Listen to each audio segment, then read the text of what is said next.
This is the help screen and this is how to fix SkyGo app not working. So this is an Android and Apple device tutorial, so follow along. So guys, I'm gonna give you 3 solutions for this video. So first is to make sure you have the latest version of the app. And in order for you to do that, just go to your Google Play Store. And then from here guys, just search for SkyGo. And from here, just tap on the app. And when the application has an update, you should be able to update it over here. And now guys, the second solution that you have is just go to the settings. And then from here, just go to the apps.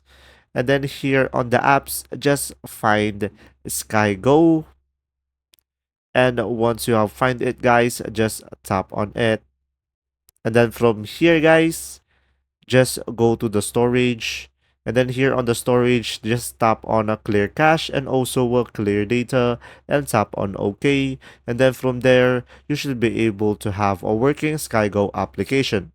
But guys, if that doesn't work, you can just go ahead and reinstall the application, which is the last solution that you have. So first, uninstall the app.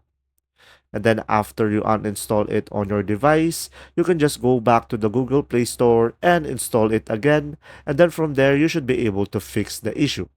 And there you go. If this video was helpful, please like and subscribe. And thanks for watching. See ya!